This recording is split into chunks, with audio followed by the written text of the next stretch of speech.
වර්තමානයේ සමාජ මාධ්‍ය තුල දිගහැරෙන ජනප්‍රියම සංගීතමය වැඩසටහන තමයි නැගිනතරු ටීවී ප්‍රාසංගික වේදිකාව කියන්නේ. අද වෙන විට ලංකාවේ සිරිලක සිව්කොනට රැගෙන ගිය ප්‍රාසංගික වේදිකාව බවට 2026 වන විට නැගිනතරු ටීවී ප්‍රාසංගික වේදිකාව ඉඩහසර වෙන් කරවාගෙන තිබෙනවා. ඒ නිසා මේ වේදිකාවේ ගයන්නට වාසනාව ඇත්තටම තිබෙන්න ඕනේ. සමහර ගායක ගායිකාවන් සිය ස්වනිර්මාණ තන්ත්‍රද මේ වේදිකාවේ ගයන්නට ඉඩහසර වෙන් කරවා ගන්නවා. එහෙම ස්වනිර්මාණයකින් මේ නැගිනතරු ටීවී ප්‍රාසංගික වේදිකාව හැඩවැඩ කරන්නට ඊළඟට ආරාධනා කරන්නට සූදානම් වෙන ගායන ශිල්පියා. එක අහසක මේ ඉරහඳ කවදාවත් පායයිද? පද රචනය ඉසාර තරංගනී, සංගීතය ආනන්ද වෛද්‍යශේඛර. ගැයුමට ඇරයුම මේ ප්‍රවීණ ගී හඬ රොයි දිසානායක නැගිනතරු ටීවී වේදිකාවේ.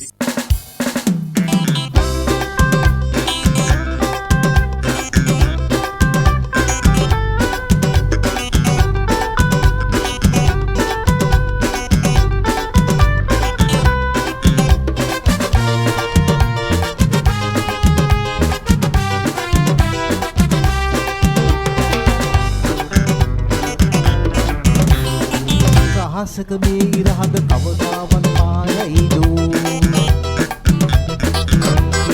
ඉන්න වැටෙන හිමිදිරියක කඩු පොල් මල් පූදීදෝ. එක හිතේදී මිනිසුන් ලෙස ආදරෙලව පවතිදෝ. නොහද නොලව කඳු අතරින් මනුස්සකම නැගෙයිදෝ.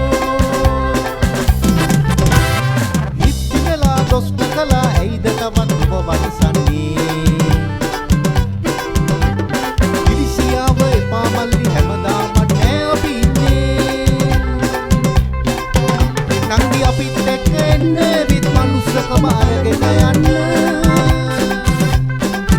මල්ලි අපිත් එක්ක එන්න විත් මනුස්සකම අරගෙන යන්න.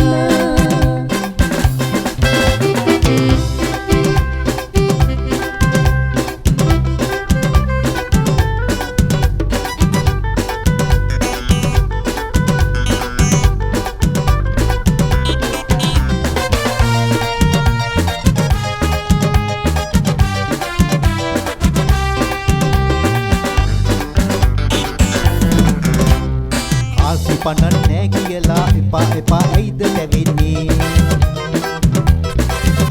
ඔය අහස උසට හීනමවා යනකොට නෑ අරගෙන යන්නේ. ඉතිනලා දොස් නකලා ඇයිද තවත් වනසන්නේ? ඔය ඉරිසියාව එපා මල්ලි හැමදාම නෑ අපි ඉන්නේ. නංගි අපිත් එක්ක එන්න විත් මනුස්සකම අරගෙන යන්න. මල්ලි අපිත් එක්ක එන්න විත් මනුස්සකම අරගෙන යන්න.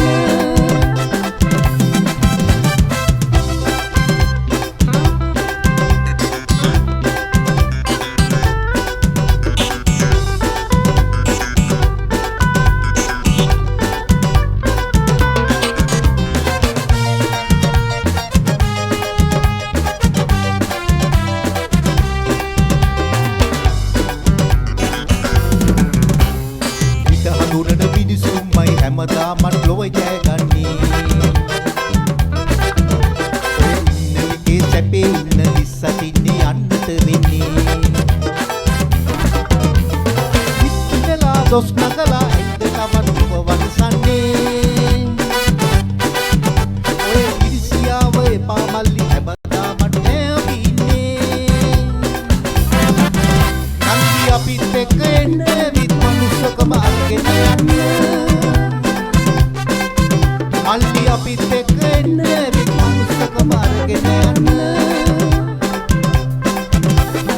එක අහසක මේ ඉරහඳ කවදාවත් පායයිදෝ?